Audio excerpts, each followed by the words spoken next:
Kingdom Come Deliverance 2. Week 1, baby. You know what I'm saying?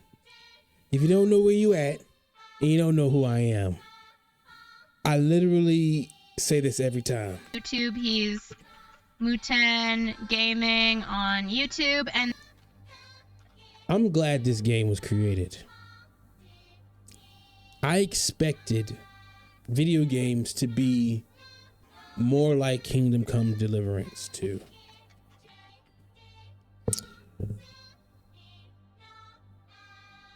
RPGs kind of, it has this up and down history of popularity, and it's never been the mainstream way to play.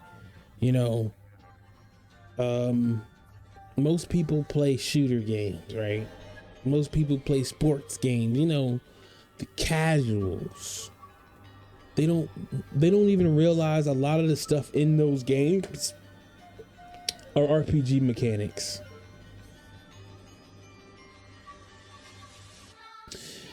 Kingdom Come Deliverance 2 takes RPG mechanics and raises the bar on mechanics, on the philosophy of what a game mechanic is in a game and how intricate it should be. Look, first off, the game is realistic.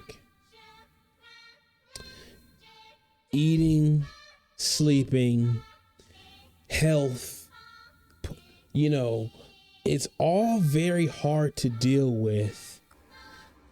Just like it's hard to deal with in life, right? And it takes the player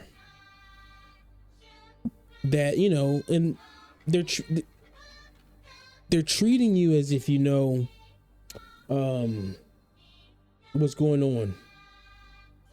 You know what's going on, right? It's a lot of reading. It's a lot of, you know, bullshit that's in between, like, real cool gameplay stuff, right? And it's just like life. That's life. You have to sit in traffic in life. In this game, you can't just save. People are really upset about this. The idea of saving a game is tied into the inventory. It's tied into how you gather items. I don't want to spoil anything for you, but I think, you know, whatever. You got to make a potion to save. And people are really upset about it. And I get it.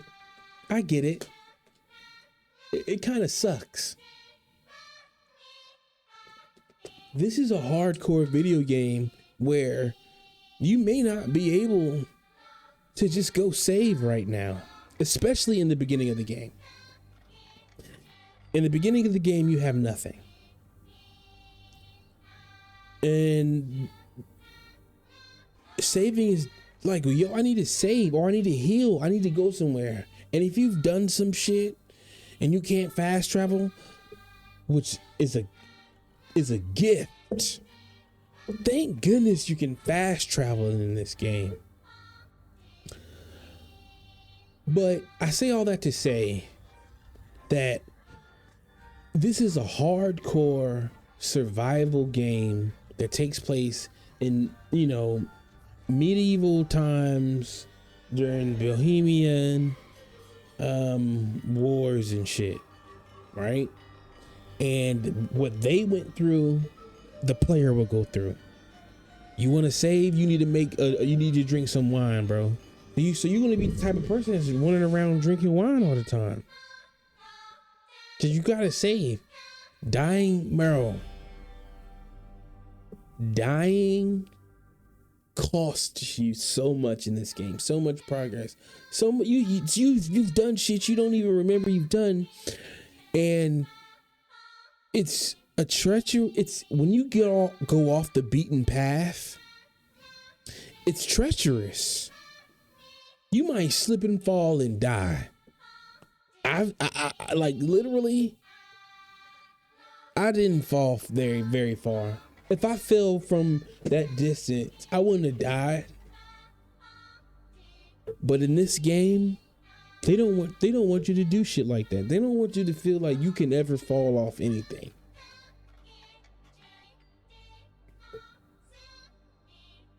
They don't want you to feel that way. They want you to feel like I need to stay on this path or I'm going to die. I don't, I want to, this is safe. Now you stay on the path and all these encounters happen. All these weird, random encounters. I haven't, this is not my gameplay, by the way. And I'm at a point in the game where it's boring. Like, I don't think it's cool. I'm learning shit, right? And it's boring, it's tedious. Making a sword is so intricate. Just making one sword takes a good amount of time. So, first off, when you make this stuff, you have to do it. It's work. You gotta boil the water. Well, first off, you gotta figure out what you gotta look in the book. I wish I could show you guys, how all this shit looks, but it really puts you in the seat of an alchemist or a blacksmith. You have to manually look in the book. It'll tell you what to do.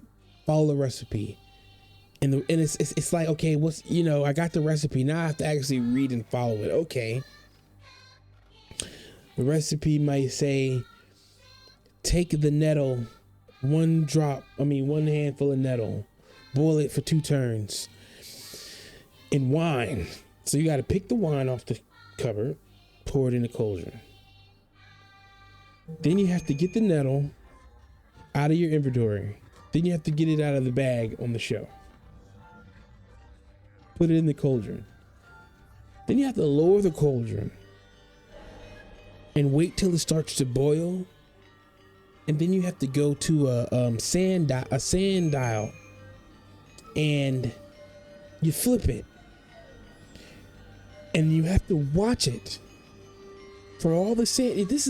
It's like, I know this sounds like simple as fuck, but this is an RPG mechanic, dog. I am role playing, making my snaps to save my game.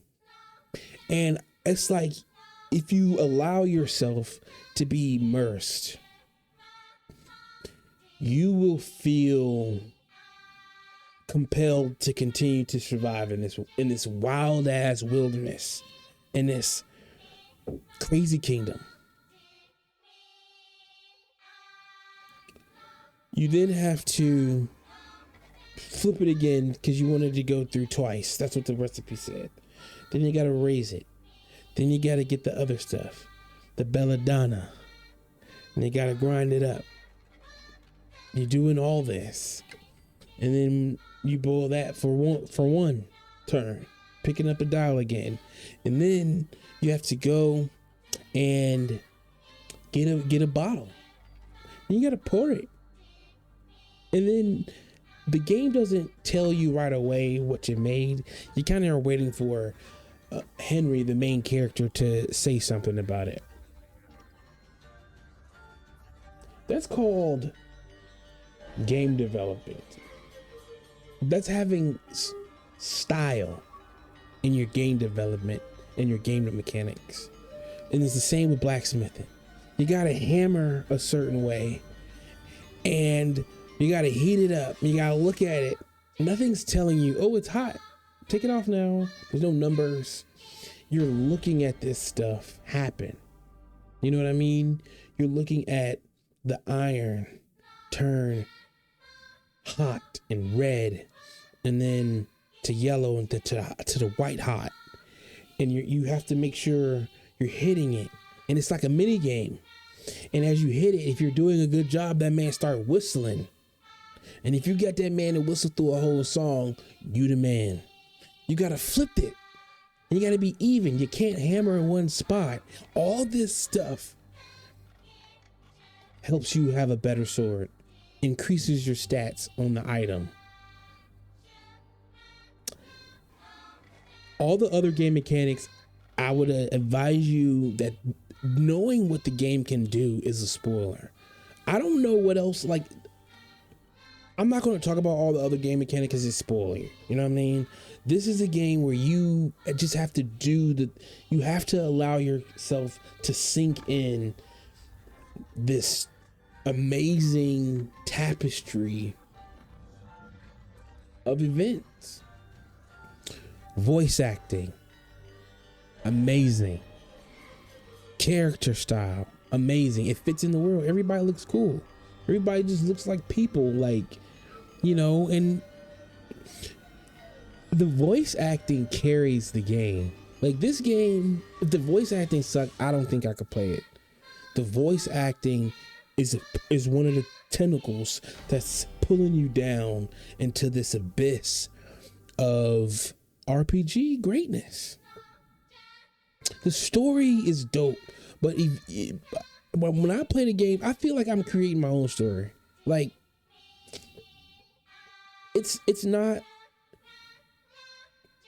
I feel like I'm playing Border Gates 3.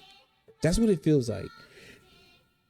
But this is a new experience that raises the bar on what I expect from RPGs now, yo. I'm gonna be playing this game for the whole entire year. The entire year, I'm gonna be on this shit. Like, fuck it. I gotta make some horseshoes. I need to make some wood axes. I'm about to sell them bitches. I'm about to go breaking into people's houses. All that stuff is hard. Stealing is hard. Man, stealing is so hard. I don't think it might not be worth it to steal shit in this game. Cause they still might think you stole that shit, even if you don't have it on you. I don't know how you get away with it. I ain't got to that mechanic yet.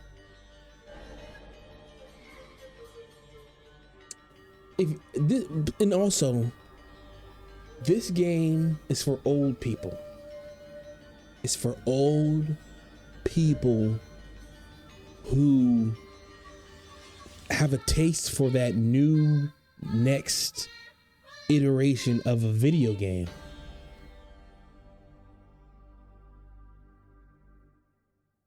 It's Kingdom Come Deliverance 2. GTA, I don't think it's going to be as immersive. There's no way that Rockstar did what this game company did. Seriously. I am Muten Gaming. And I welcome you all to the kingdom